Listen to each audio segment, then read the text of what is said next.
I don't want to speak for her. I just want to let kind of her tell her story since Well, she's then let's do here it. and Then let's do it. we just saw her work. Morgan Hayward, come on up on the stage. Are you here, Morgan? Hi! Morgan! This is so Hey, exciting. how are you? I'm doing well. I'm good. How are you guys? I'm great, man. It's been a crazy few days. I'm relaxing. I've got a little bit of bourbon. I've got some friends. I've got some family, Yes. some great art. So we're so happy to have been able to produce this work. Thank you so much. I'm really grateful to be a part of this festival too. And I think the work that you guys are doing is so important. So I just feel so lucky to be here with you guys. Well, thank you. We had a couple questions. We had a bunch of questions for you that came from the chat, right? But the I initial saw. you saw. Okay, good. So I just want to start with because they were like, where is she? How old are How they? old Where is are they she? from? Like what's going on? So to the level of your comfort, can you tell us a little bit about your story and your journey as a playwright? Sure. So I'm from Albany, New York, upstate New York. I'm 24 years old. And this piece actually started when I was in my senior year of college. So I was 19 or 20. And I went to a liberal arts school, which was predominantly white here in upstate New York at Russell Sage College. And my experience there was less than desirable.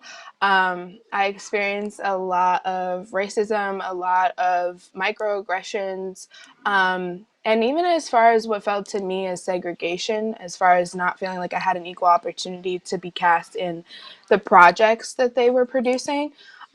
So when I came to my senior year, I felt like I didn't want to leave the school with nothing positive or feeling like I hadn't done anything positive. So I reached out to a friend of mine who's done a lot of personal narrative pieces in the community, Noelle Gentile, and I expressed my grievances or stressors to her and talked through the idea of putting it into a play. So I produced Dear Little for the first time my senior year of college as my capstone project or my senior project. And then I kind of tucked it up and put it away and grew into my life. And then COVID happened, and Sage actually asked me to come back and produce Dear Little as a part of their virtual season. So I went back, and that was an amazing experience. And I got to really build out the set and really produce a full pre filmed production, which was great for me as an artist. I really got to grow from that experience.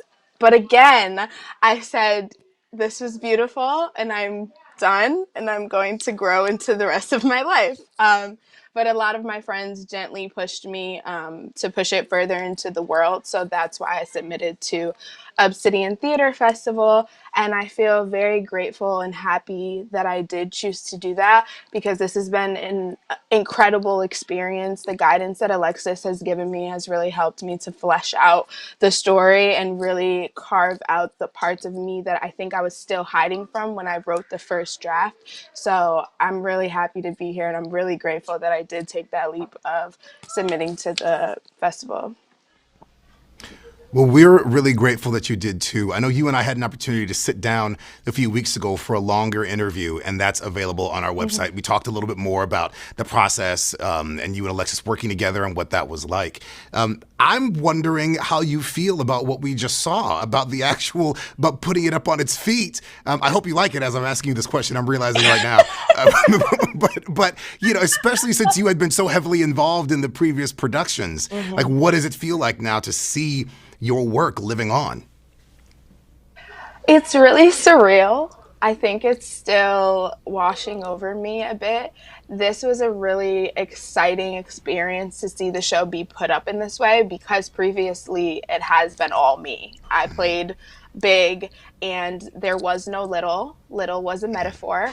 In the first production, there was no little actress at all until the very last scene. I had my so a little, sorry to backtrack a tiny bit. At Russell Sage, we have mentees who are called our littles, and we're like their big sisters. So this was my letter to my little as I was leaving Russell Sage, because she was having a hard time as well. And I wanted her to feel like, because she was stuck in that situation and she didn't really have the choice at the time to leave, that I wanted to remind her that she had the power within her to make what she wanted out of the situation and to stand up for herself when she needed to.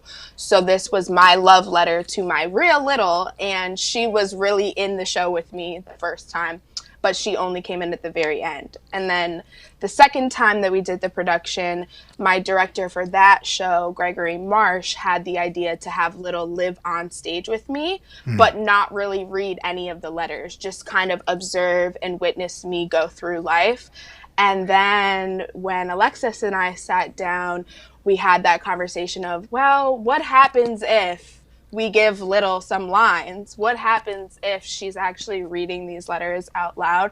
So it's been really incredible for me to watch Little come alive in that way and become a character. So that's been really exciting, and I really love what you guys did with her and how she so boldly, Alex did an incredible job of just so boldly being, just being. And that is so, like, the crux of this show and the message that I really want to get across, that all we have to do is just be and show up in the world as ourselves, and that is radical.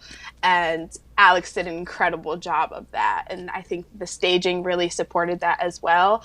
The last production that I did, we played with a more like built out set, and I really liked seeing it come back down to very simple and being about the text. So I think it's beautiful. You guys did a great job. So kudos to you.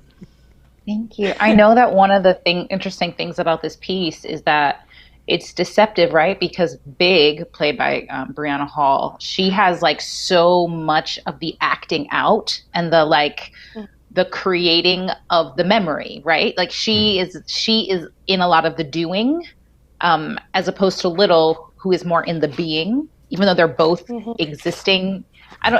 It's like very interesting. It feels like it's hard for both actors in completely different ways. Yeah. Was it, I guess, like, is it weird for you watching someone else play a role that you played? Like, is that you?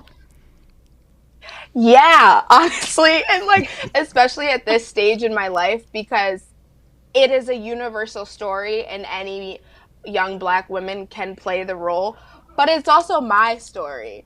And as an actor, I'm like, oh, well, like someday, 80 years from now when I die, they'll do like a special on me on BET or whatever, and like that'll be the first time that they talk about my story. But no, like right now at 24 years old in 2021, someone is essentially playing me. So that feels really surreal, and to know that the story connects to her so much, and Alex connected so much, and Brianna found herself in the story, and I know that audience members have found themselves in the story. I just am very grateful to be able to do that for people. That's always been my goal in doing this work, is to create work where young Black women, young women of color can see themselves, hear themselves, and know that their story is valid, because we don't get a lot of that in the media. So to know that I've done that with this show just feels incredible. Yeah, and I remember reading it for the first time and finding, as somebody that went to a PWI, finding so much of it relatable to me. And I think there's a thread that we've been talking about, right, of how even as diverse as we are as Black people, the heart of any story, of any play, of any piece of theater, of any poem, of any novel, that makes it good is that human element that makes it relatable, where people from a variety of backgrounds and identities can see something in there and latch onto it and grab onto it. Is it when you're writing, when you're writing this piece in particular, especially because, you know, and you've said that in some ways it's you, how much of that were you thinking about? Were you thinking about the fact that other people were going to read it and find something in there to latch onto? Or was that not even relevant to you as you were putting pen to paper or typing? The first time, no. The first play was very much a very long diary entry. It was very much kind of, honestly, to be candid, an FU to the school. I Sure. really wanted to feel like I have said everything that I need to say, and like, mic drop moment kind of. So it was very visceral. I really just wrote and didn't really try to make it sound pretty or any of that. And I thought that I was putting it all out there in that moment. Now looking back at the work, can see even where I was masking some of my true feelings.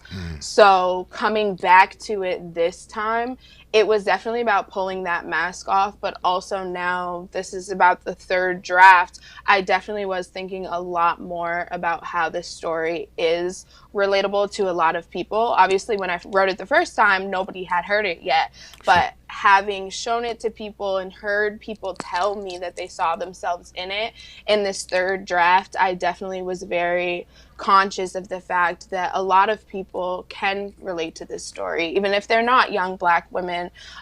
There are immigrants and even young gay men who can, or young trans individuals who don't feel like they're seen or represented in their spaces either, and see a little bit of themselves in that play and in this play, and that is really important to me. Yeah, I mean, I think it comes across so honestly when you read the work, and there's and Alexis actually taught me this about it. There's a musicality to the piece that I didn't hear the first time I read it, but in watching it get up and get put on its feet, and watching, as Cassandra worked with the ladies virtually, and then Alexis stood the piece up in the space with Brianna and Alex, and watching them put it together, just a sense of reverence for the work that I think was really evident in the room, and that being built upon the power of the words that you put together, and the story and the characters that you crafted. Thank you. Thank you. I really appreciate that.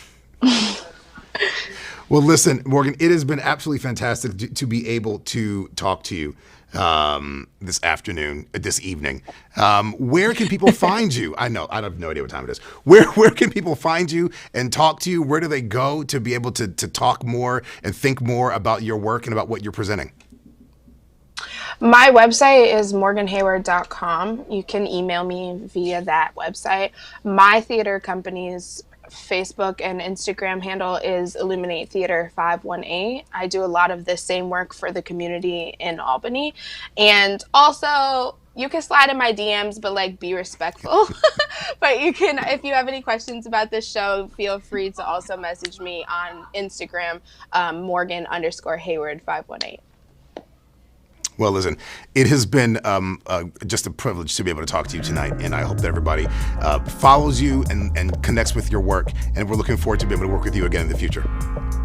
Great. Thank you, guys. It's been a pleasure to work with you, and thank you for having me a part of this.